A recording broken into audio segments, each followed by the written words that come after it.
자, 이번 시간에는 1장 연습 문제를 풀어보도록 하겠습니다. 자, 1번 문제 갑니다. 다음 중 원가 관리에 의해서 설명으로 가장 거리가 먼 거. 1번 도소매업 등에서 매출원가 정보 등을 획득하기 위한 회계 과정이다. 이 도소매는 우리가 상기업이죠. 그래서 남이 만들어 놓은 물건을 사다가 파는 거기 때문에 제품 제조원가가 필요 없습니다. 답이 1번이네요. 우리가 전산하기 1급부터 제조업이라고 그랬고요. 제조업의 경우는 이제 원가 회계가 필요하다고 그랬습니다. 자, 다음 내용들 볼까요? 2번 경영활동의 활동의 계획과 통제를 위해 필요한 회계 과정이다. 그 원가 회계 목적 5개 있었죠? 예, 그거 굉장히 중요하다고 그랬습니다. 그래서 경영 통제, 예, 요거 있었고요. 그다음 미래 의사결정 성과 시 유용한 정보를 제공하고요. 그다음에 외부 정보 이용자나 이해관계자보다 내부 경영자를 위한 회계다. 그렇죠. 외부 이해관계자를 위한 거는 재무회계였어요. 재무회계. 자, 원가회계는 내부 정보 이용자를 위한 회계였죠. 그래서 요 2번, 3번, 4번은 맞는 말이고 1번은 상기업이기 때문에 틀린 말이 되겠습니다. 제조업의 경우 원가회계가 필요하죠. 그 정도 설명하면 될 것 같고요. 2번 갑니다. 자, 다음 중 원가 회계의 일반적인 특성이 아닌 것은 1번 제품 제조 원가 계산을 위한 원가 자료를 제공한다. 또 나왔죠? 네, 그 회계 목적 5가지 꼭 아셔야 된다고 그랬어요. 그 다음에 기업의 외부 정보 이용자에게 정보를 제공한다. 이게 틀렸네요. 자, 원가 회계는 외부 정보 이용자가 아니라 내부 정보 이용자죠. 그래서 2번이 답이 되겠습니다. 자, 기업의 경영 통제를 위한 원가 자료. 자, 경영 통제, 예산 편성, 그 다음에 손익계산서 작성, 그 다음에 재무상태표 작성, 그 다음에 단기 의사결정, 특수 의사결정. 요런 게 회계 목적이라고 했죠. 원가회계 목적. 그래서 답은 2번으로 찾을 수 있겠습니다. 자, 지금 세 번째 문제도 원가회계 목적을 묻는 문제네요. 그래서 그 5가지 꼭 아셔야 된다고 그랬습니다. 자, 다음 중 원가회계 특징으로 가장 틀린 거를 찾으래요. 틀린 거. 1번 손익계산서 제품의 매출원가를 결정하기 위해서 제품 생산에 소비된 원가를 알아야 된다. 그렇죠? 첫 번째 목적이 손익계산서 작성을 위해서는 단기 제품 제조원가를 알아야 된다고 그랬죠? 그래서 이거 맞는 말이고요. 2번 두 번째 목적이 재무상태표를 작성하려면 재고자산에 대한 평가를 해야 된다고 그랬습니다. 원재료, 제공품, 제품. 그래서 이건 2번도 맞는 말이네요. 두 번째 목적이었죠. 그 다음에 기업의 경영계획 및 통제, 의사결정에 필요한 원가 자료를 제공한다. 이것도 목적이었습니다. 이것도 맞는 말이죠. 자, 4번 주로 외부 이해관계자에게 의사결정에 대한 유용한 정보를 제공한다. 예, 외부 정보 이용자가 아니라 내부 정보 이용자, 즉 경영자를 위한 회계라고 그랬죠. 그래서 그 차이, 요거는 그러니까 원가회계 목적하고 재무회계하고 관리회계 차이점, 요거를 섞어서 문제를 만들었네요. 답은 4번이다. 이거 틀린 말이죠. 자, 4번 갑니다. 자, 다음 중 원가에 대한 설명으로 가장 틀린 것은, 자, 틀린 거 찾으래요. 원가란 재화나 용역을 얻기 위해서 희생된 경제적 자원이다. 설명드렸었죠? 우리가 재화는 물건이라고 그랬고 용역은 서비스라고 얘기를 했고요. 이 재화나 용역을 얻기 위해서 반대급부가 있어야 된다고 그랬죠. 그래서 그걸 희생적 경제적 자원, 경제적 가치라고 그랬습니다. 맞는 말이고요. 2번 매몰원가란 경영자가 통제할 수 없는 과거에 발생된 원가입니다. 그래서 이거를 다른 말로 역사적 원가다 이렇게도 얘기했죠. 역사적 원가다. 그리고 얘는 이미 발생된 원가이기 때문에 미래 의사 결정할 때, 자, 미래 의사를 결정할 때 절대 고려하면 안 되는 고려하면 안 되는 비관련 원가라고 그랬습니다. 비관련 원가. 네. 그래서 이것도 맞는 말이네요. 추적 가능한 원가를 직접비, 추적할 수 없으면 특정 원가 대상의 발생 원가를 추적할 수 있으면 직접비, 그렇지 않으면 간접비라고 그랬죠. 추정 가능한 거는 직접비 맞네요. 자, 직접 재료비와 직접 노무 원가를 합쳐서 가공비라고 한다. 이게 틀렸네요. 자, 다시 한번 해볼까요? 우리가 제조원가의 3요소, 직접 재료비, 직접 노무비, 제조 간접비 세 가지가 있다고 그랬죠. 직접 재료비, 직접 노무비, 제조 간접비. 그리고 요거 두 개를 합쳐서 뭐라 그런다고 그랬습니까? 기초원가다. 제품을 구성하는 기초원가가 된다. 다른 말로 요걸 기초를 기본원가라고도 그랬습니다. 그리고 이 직접 노무비하고 제조 간접비를 합쳐서 뭐라 그랬습니까? 가공원가, 가공비라고 줄여서 얘기한다고 그랬죠. 그리고 특징도 아셔야 됩니다. 이 직접 노무비는 기초원가도 포함되고 가공비에도 포함된다는 거 아셔야 되고요. 한 가지만 더 말씀드리면 요 제조간접비요. 요 제조간접비를 더 세분화시키면 요 제조간접비에도 변동비가 있을 수 있고요. 변동비, 변동 제조간접비.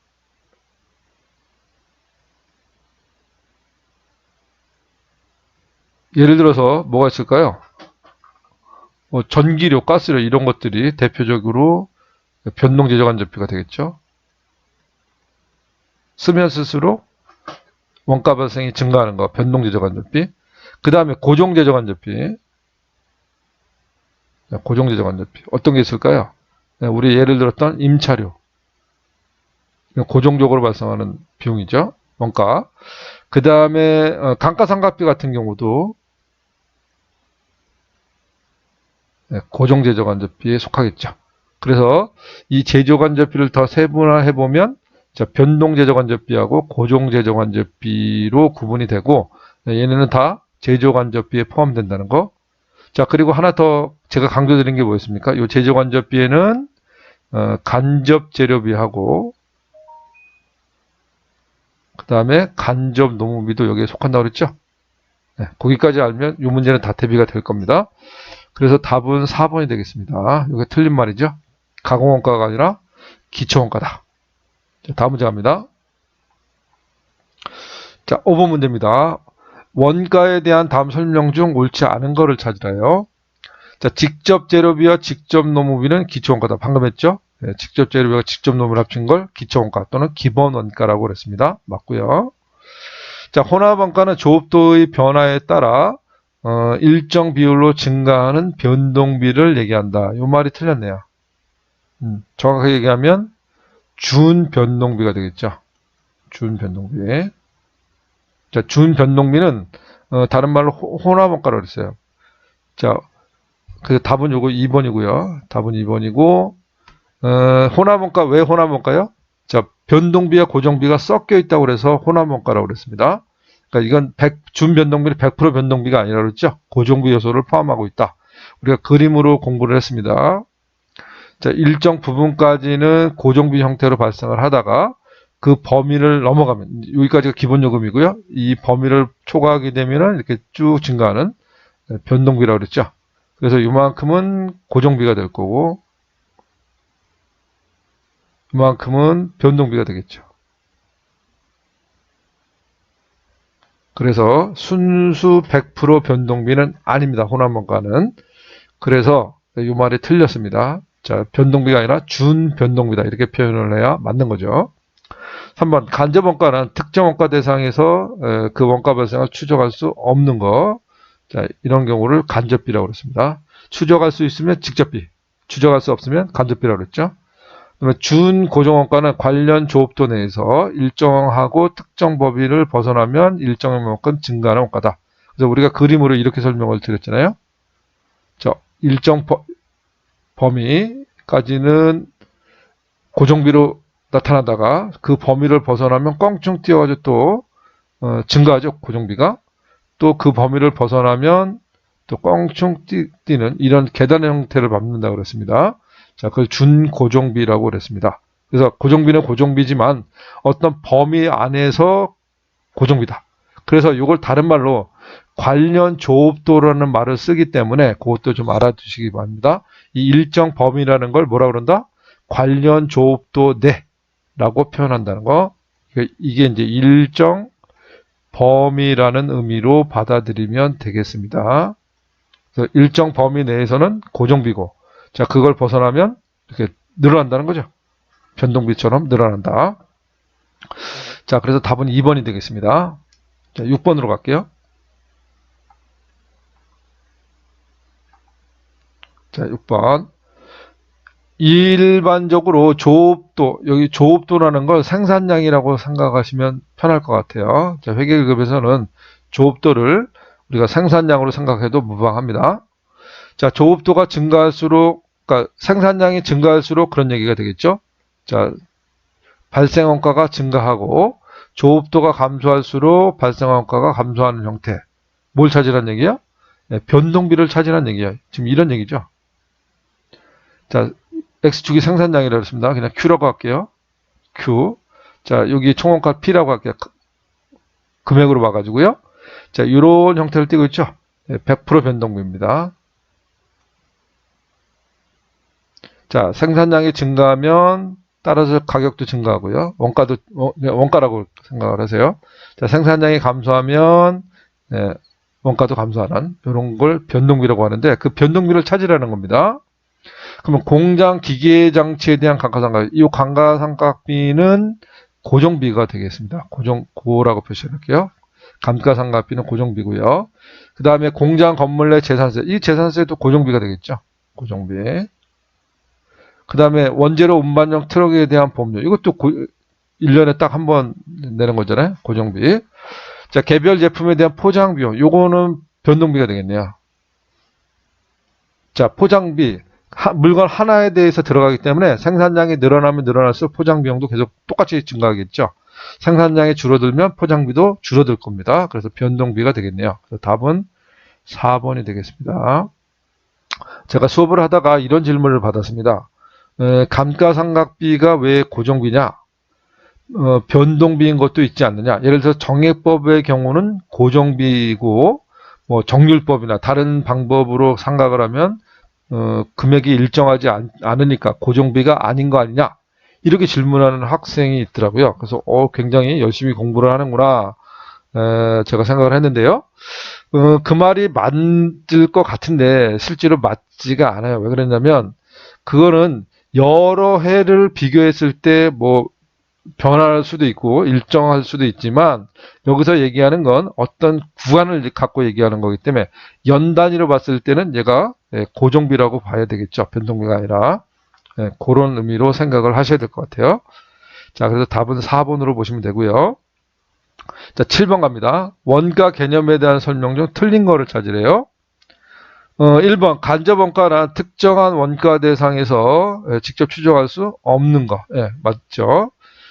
직접비는 추적할 수 있는 거를 직접비라고 그러고 추적할 수 없는 거를 간접비라고 그랬습니다. 그 다음에 2번 회피 가능 원가는 특정 대안을 선택하지 않음으로써 회피할 수 있는 원가를 말한다. 요거 제가 설명 안 드린 것 같은데 요것도 맞는 말입니다. 자, 요거는 회피 가능성에 따라서요.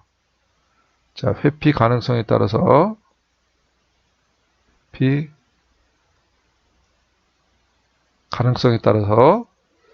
회피 가능 원가하고요. 회피 가능 원가하고 회피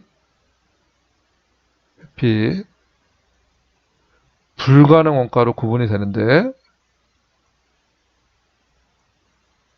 이런 예를 들어볼게요. 자, 경영자가 원가 발생을 통제할 수 있으면 즉 원가를 발생시킬 수도 있고 발생시키지 않을 수도 있는 원가를 회피 가능 원가라고 얘기를 합니다. 예를 들어서 요거는 뭐 광고비를 예를 들어볼까요? 광고비. 자, 광고비는 대표적인 회피 가능 원가입니다. 무슨 얘기냐면 자, 경영자가 광고를 매출을 올리고 싶으면 광고비를 늘리면 되겠죠. 또는 이제 매출을 늘리고 싶지 않으면 광고비를 지출하지 않으면 될 거예요. 이렇게 경영자가 원가 발생을 통제할 수 있다. 그러면 그건 회피 가능하죠. 발생시킬 수도 있고 발생시키지 않을 수도 있는 거, 이걸 통제 가능하다고 합니다. 그런 거를 우리가 회피 가능 원가라고 그러고요. 자, 회피 불가능 원가는 경영자가 원가 발생을 통제할 수 없어요. 그냥 발생하는 거예요. 예를 들어서 임차료 같은 경우, 자, 우리가 계속 공장을 돌리려면 건물을 임대해야 되겠죠. 그런 경우는 경영자가 통제할 수 없어요. 그래서 임차료라든지 감가상각비라든지 이런 것들은 경영자가 통제할 수 없는 원가입니다. 그걸 회피 불가능 원가다, 이렇게 말씀을 드릴 수 있습니다. 자, 그래서 2번 내용도 설명이 맞는 거고요. 3번 변동 원가는, 변동비는 조업도가 증가할 때마다 원가 총액이 비례하여 증가하는 원가다. 그렇죠? 자, 여기 설명 드렸습니다. 자, 생산량이 증가하면 증가하고 생산량이 감소하면 감소하는, 이게 변동비가 되겠죠. 그래서 3번도 맞는 얘기네요. 4번 경영자가 미래의 의사결정을 위해서는 과거에 지출된 원가, 이게 뭐죠? 매몰원가죠. 자, 고려해야 한다, 이 말이 틀렸네요. 자, 고려하면 안 된다고 그랬죠. 매몰원가는 고려하면 안 되고요. 뭘 고려해야 된다고 그랬죠? 네, 기회원가는 고려를 해야 된다고 그랬습니다. 그래서 이 매몰원가는 고려를 하지 말아야 하기 때문에 관련원가가 아니라 비관련원가가 되겠습니다. 그래서 4번이 틀린 말이네요. 자, 7번까지 풀었고요. 다음 문제 갑니다. 자, 8번. 일반적으로 조업도 수준이 증가할수록 원가 총액이 증가하고, 자, 이 조업도를 뭘로 본다고요? 생산량으로 본다고 그랬습니다.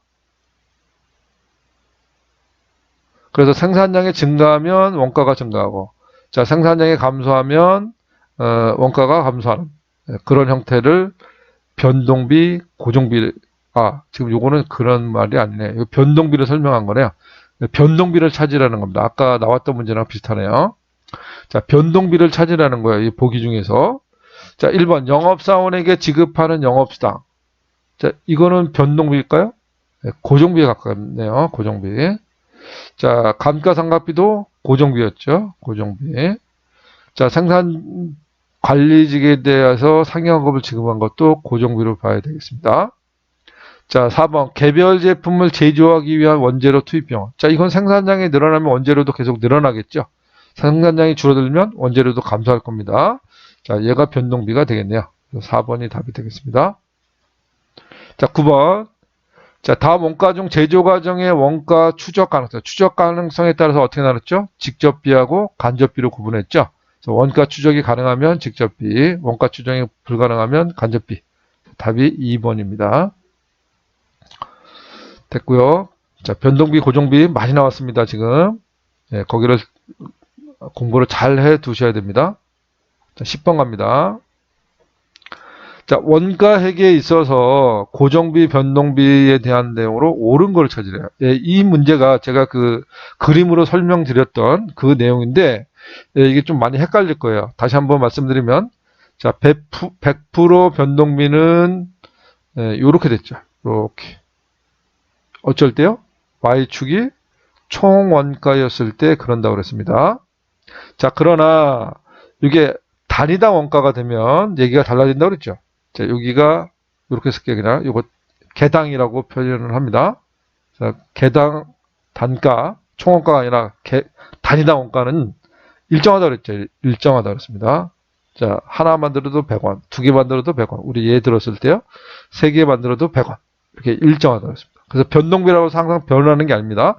변하는 건 뭐가 변한다? 예, 총원가. 이걸 또 다른 말로 총변동비라고 문제에서 낼 수도 있습니다. 총변동비. 같은 말이 되겠죠. 그래서 총변동비, 총원가가 이렇게 변하는 거지, 단위당 변동비, 단위당 원가는 일정하다. 반대로 고정비는 어떻게 됐죠? 고정비는, 자, 총원가가 일정했습니다. 총원가가 일정합니다. 또 이걸 다른 말로 총고정비라는 표현을 하기도 합니다. 총고정비. 같은 말이에요. 그럼 일정하고요. 요게 개당 원가, 단위당 원가가 되면 어떻게 되죠? 단위당 원가가 되면 이걸 또 다른 말로 단위당 고정비라고도 합니다. 단위당 고정비. 얘는 요렇게 됐죠. 요렇게 됐습니다. 그래서 생산량이 증가하면, 자, 생산량이 증가하면 단위당 고정비는, 단위당 원가는 감소했죠. 감소하고 생산량이 감소하면 단위당 원가는 증가했죠. 이렇게 증가했습니다. 그래서 요 그림을 잘 이해하셔야 됩니다. 그러면 자, 고정비는 관련 범위 내에서 조업도가 증가하면 증가한다. 자, 여기서는 일정했죠? 총 고정비는 일정했습니다. 그러니까 틀린 말이고요. 변동비는 관련 범위 내에서 조업도가 증가하면 일정하다.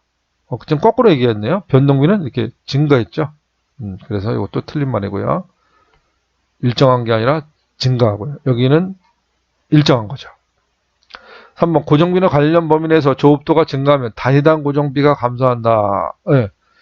이렇게 증가하면 단위당 고정비는 감소하는 거죠. 네, 이게 맞는 말이네요. 자, 변동비는 관련 범위 내에서 조업도가 증가하면 단위당 변동비가 증가한다. 자, 변동비의 경우 단위당 변동비, 이걸 단위당 원가 또는 단위당 변동비라고 얘기할 수 있습니다. 그럼 이건 일정했죠. 그래서 이건 틀린 말입니다. 그래서 이렇게 지문으로 나왔을 때 그림을 정확하게 이해하지 않으면 답을 찾기가 어려우니까 이 그림 설명드린 거 잘 이해하셔야 됩니다. 자, 11번 갈게요. 자, 11번. 자, 다음에서 설명하고 있는 원가를 원가 행태에 따라 분류하고자 할 때 가장 적절한 걸 찾으래요. 관련 범위 내에서 자, 조업도 변동과 관계없이 여기서 조업도란 생산량이라고 했죠? 생산량과 관계없이 총원가가 일정하다. 그래서 여기만 봐도 고정비라는 걸 알 수 있죠. 자, 고정비는 어떻게 됐습니까? 자, 생산량과 관계없이 일정하게 총원가가 발생했죠. 총 고정비는 일정했다. 자, 그래서 고정비라는 거 알 수 있고요. 자, 더 읽어볼게요. 조업도가 증가함에 따라 단위당 원가는 감소한다. 그렇죠? 여기가 총 고정비. 자, 단위당 고정비는 이런 형태를 띠고 있다고 그랬어요. 단위당 고정비.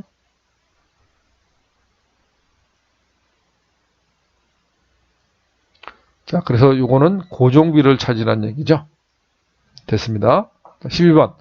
다음은 어떤 원가 형태를 나타내는 그림인가? 이게 좀 그림이 깨졌습니다.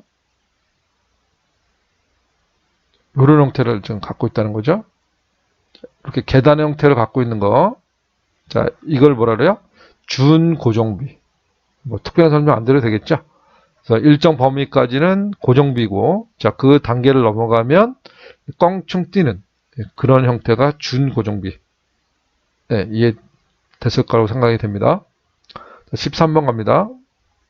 자, 이렇게 그림으로도 이제 많이 나왔죠. 지금 보면 이 변동비, 고정비 문제가 굉장히 많았습니다. 그래서 잘 공부를 하셔야 돼요. 자, 다음 중 원가 행태, 자, 원가의 변화 양상을 우리가 행태라고 그랬습니다.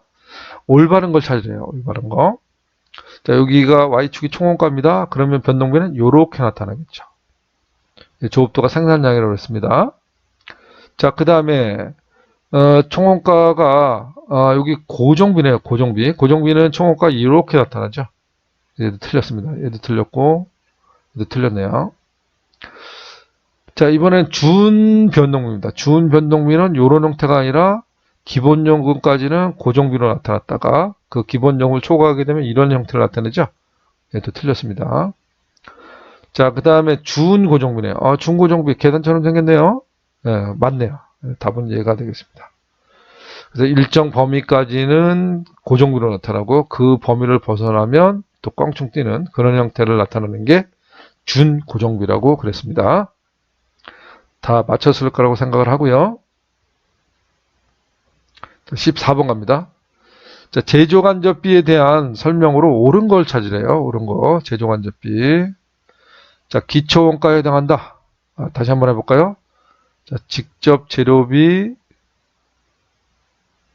직접 노무비, 제조 간접비. 세 가지가 있다고 그랬습니다. 요걸 합쳐서 기초원가 또는 기본원가라고 그랬습니다. 그러면 요거를 두 개를 합쳐서 가공원가, 가공비라고 그랬죠? 그리고 요 제조간접비도 더 세분화해 보면 변동 제조간접비가 있고요. 자, 고정 제조간접비가 있다고 그랬습니다. 자, 그러면 제조간접비는 기초원가에 해당한다. 제조간접비는 기초원가에 속하는 게 아니라 가공비에 속하는 거네요. 틀린 말이죠. 고정원가만 있고 변동원가는 없다. 여기 제조간접비에는 변동 제조간접비도 있고 고정 제조간접비도 있다 그랬잖아요. 그러니까 이 말은 틀린 말이네요. 직접 노무비와의 합계액을 가공원가라고 한다. 이게 맞는 말이네요. 지금 직접 노무비하고 제조간접비를 합쳐서 가공비라고 그랬죠. 3번은 맞는 말이다. 자, 4번. 직접 간접 재료비와 간접 노무비는 포함되지? 포함되죠. 이게 틀렸네요. 자, 요 제조간접비는 간접 재료비, 간접 노무비도 포함이 된다고 말씀을 드렸습니다. 자, 15번 볼까요? 우리가 메모론가를 이 숫자로 줬는데 개념만 알면 금방 답을 할 수 있어요. 자, 공장에서 사용하던 화물차, 자, 취득간가가 350이고 처분시까지 감가상각 누계액이 250입니다. 자, 공장이 고장이 나서 매각을 하려고 한대요. 자, 동화물차에 대한 대 50만 원은 수선비를 투입해서 처분하면 120이고요. 수선을 하지 않고 처분하면 60만 원이래요. 이럴 때 매매원가는 얼마냐? 그러면 지금 여기서 매매원가는 장부 금액을 의미하는데 요 취득가액에서 이 감가상각 누계액을 뺀 거. 자, 350에서 250을 뺀 100만 원이 매매원가가 되겠습니다. 자, 매매원가는 과거의 의사결정으로 발생된 원가죠.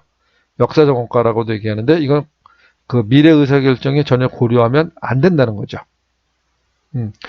문제는 이렇게 매몰원가를 물어봤는데 만약에 여러분들이 이걸 문제를 바꿔서 어떤 대안을 선택하겠습니까?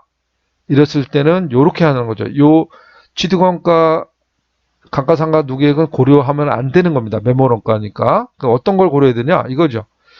자, 우리가 수선을 했을 때 하고요. 자, 수선을 했을 때 하고 수선을 안 했을 때. 자, 수선을 해서 팔 거냐? 수선을 안 하고 팔 거냐? 어떤 게 유리하냐? 자, 그걸 따져보면요. 자, 수선을 하면 얼마를 받을 수 있어요? 120만 원을 받을 수 있어요. 자, 120만 원을 받을 수 있습니다.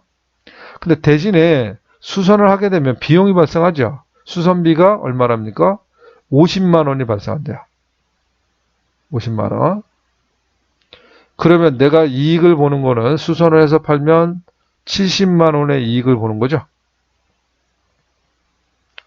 자, 그런데 수선을 안 하고 팔면 얼마 받는데요? 60만 원을 받을 수 있대요. 60만 원. 자, 그럼 대신에 비용은 발생하지 않습니다. 수선을 안 했기 때문에. 그러면 이익이 60만 원이 기대가 되죠. 그럼 어떤 게 더 큽니까? 네, 수선을 해서 파는 게 더 유리하죠. 10만 원의 이익이 증가합니다. 이럴 경우에 이 미래 의사결정, 수선을 해서 팔 거냐, 수선을 안 하고 팔 거냐, 이런 미래 의사결정할 때 이 화물차의 취득원가나 감가상각 누계액은 전혀 고려 대상이 아니라는 거죠. 이제 의미 아시겠습니까? 네, 그런 의미입니다. 그러니까 매몰원가는 미래 의사결정할 때 고려되면 안 된다는 얘기를 이 사례를 통해서 설명할 수 있겠습니다. 자, 16번 갈게요. 다음 자료를 근거로 가공비 금액을 계산하면 얼마인가? 가공비는 직접 노무비 하고요. 제조간접비를 합친 거라고 했는데 제조간접비는 더 세분화해 보면 변동 제조간접비하고 고정 제조간접비로 구분할 수 있다고 그랬습니다. 그러니까 이 세 가지를 다 합친 거네요. 세 가지를. 그러면 50에다가 90에다가 125만 원 되겠네요. 3번이 답이 되겠습니다. 자, 가공비는 직접 노무비와 제조간접비를 합친 건데 제조간접비는 변동 제조간접비와 고정 제조간접비로 구성되어 있다는 거 아시면 문제 풀 수 있습니다. 자, 17번 갈게요. 자, 17번. 다음 자료에서 기초원가와 가공비 양쪽에 모두 해당하는 거면 뭘 찾으라는 거죠? 네, 노무비, 직접 노무비를 찾으라는 거죠. 네, 이런 거는 틀리면 안 되겠습니다. 바로 답이 나오는 문제죠. 자, 직접 노무비는 기초원가도 속하고 가공비에도 속한다는 거 강조 드렸었습니다. 자, 이번에는 18번 갑니다. 흑치주의 제2기 원가 자료는 다음과 같을 경우 가공비는 얼마냐? 가공비 다시 말씀드리면 자, 직접 재료비하고 자, 직접 노무비를 합친 거다. 자, 그런데 죄송합니다. 이거 완전 틀렸네요. 네, 다시 설명할게요. 조금 올려서 네, 다시 합니다. 자, 가공 원가는 요거는 조금 산수가 필요해요. 자, 가공비는 직접 노무비하고 뭐를 합친 거다? 제조간접비를 합친 거다. 이 제조간접비는 변동제조간접비하고 고정제조간접비가 있다고 그랬죠? 자, 그럼 여기다 넣어보면요. 자, 직접 노무비는 50만 원이래요. 50만 원. 그럼 요게 50만 원이죠? 그 다음에, 변동제조간접비 발생액이 60만 원이래요. 아하, 이 중에 변동제조간접비가 60이래요. 그러면, 제조간접비가 지금 변동제조간접비하고 고정제조간접비를 합치는 건데, 문제에서, 자료에서 고정제조간접비가 얼마인지를 가르쳐 주지 않았어요. 그래서 약간의 산수가 필요한데요. 여기 이게 이제 힌트가 되는 겁니다. 자, 변동제조간접원가는 총제조간접비의 40%에 해당한대요. 자, 무슨 얘기냐면 우리가 총제조간접비가 얼마인지를 알 수가 없어요. 그러니까 이게 모르니까 X로 놓고요. 여기다가 곱하기 변동제조간접비는 이 X에 40%라는 거죠. 총제조간접비 40%래요. 자, 여기다 40%를 곱했더니 그 변동제조간접비가 60만 원이었다는 거죠. 이렇게 되는 겁니다. 좀 산수가 돼야 돼요. 그러면 이걸 X를 구할 수 있겠네요. 그러면 X는 어떻게 하면 됩니까? 넘기면 60만 원을 40%로 나누면 됩니다. 자, 그러면 이게 얼마 나오냐면 100만 원이 나와요. 100만 원. 자, 그러면 그러니까 계산기를 뚫을 때 60만 원 나누기 0.4 하든가 40% 이렇게 누르시면 되겠죠. 아하, 그러면 요 두 개 합친 게 100만 원이라는 거죠. 그러면 결론적으로 고정제조간접비는 40만 원이었다는 걸 알 수 있습니다. 그러면 요 100만 원하고 자, 요거 50만 원 합치면 얼마 됩니까? 150만 원이 된다는 걸 알 수 있죠. 아하, 그래서 가공비는 150만 원이구나. 아, 요게 잘못, 요게 150이 되네요. 지금 잘못 말씀드렸습니다. 이걸 나누면 150만 원. 잠깐만요.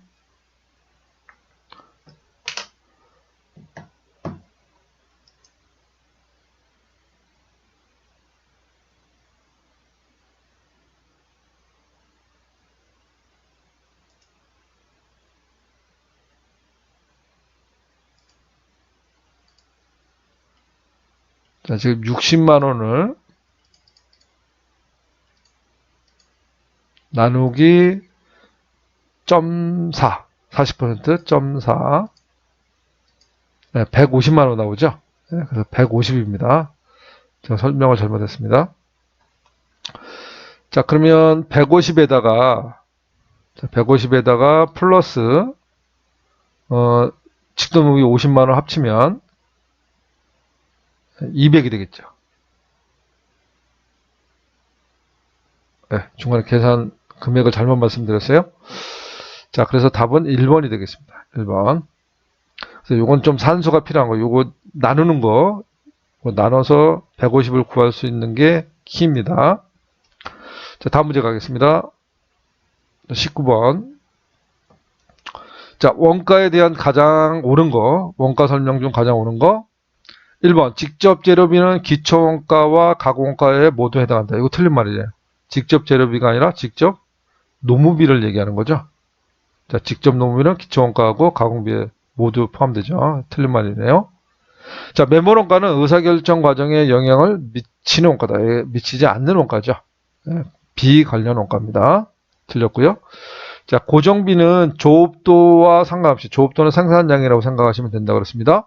자, 생산량과 관계없이 일정하게 증가하는 원가다. 자, 이건 변동비를 얘기하는 거네요. 자, 고정비는 일정하다고 그랬죠. 그래서 증가하지 않고 일정하다. 틀린 말이고. 4번. 틀렸어요. 직접 원가나 특정한 원가 대상에 추적할 수 있는 원가. 네, 추적할 수 있으면 직접비라고 그랬죠. 얘가 맞는 말이네요. 답은 4번입니다. 자, 20번. 원가 회계와 관련하여 다음 설명 중 가장 적절하지 않는 걸 찾으래요. 1번. 제품 원가에 고정제조 간접비를 포함하는지 여부에 따라 전부 원가와 요거는 우리가 배우지 않은 건데요. 뒤에서 나오는데 전부 원가하고 변동 원가로 구분이 됩니다. 자, 요거는 나중에 공부할 수 있는 기회가 있을 겁니다. 요게 틀렸네요. 답을 하시고 답을 어떻게 찾냐면 요 나머지는 우리가 공부를 했어요. 그러니까 요거를 정확하게 알고 계시면 1번이 틀렸다는 걸 뭐 우리가 짐작으로 알 수 있겠죠. 요건 공부한 내용이 아니니까 신경 그렇게 안 써도 되겠습니다. 2번 제품 생산에 따라 개별 원가와 종합 원가 계산으로 구분된다. 이것도 아직 공부를 안 했는데요. 우리가 제품 형태에 따라서 개별 원가, 종합 원가 이거 마지막 파트에서 배울 겁니다. 구별이 되고요. 이것도 맞는 얘기입니다. 그 다음에 2번 원가는 제품과의 관련성, 추적 가능성에 따라 직접비 추적할 수 있으면 직접비, 추적할 수 없으면 간접비라고 했습니다. 이것도 맞는 말일. 4번 원가는 조업도 증감에 따라 원가 총액이 변동하는 변동비와 자 일정한 고정비로 분류할 수 있다. 그렇죠? 그것도 맞는 말이에요. 네, 그래서 답은 1번이 되겠습니다. 이게 끝나는 문제인 거네요. 네. 자, 이렇게 해서 1장 문제풀이를 마치도록 하겠습니다. 자, 수고했습니다.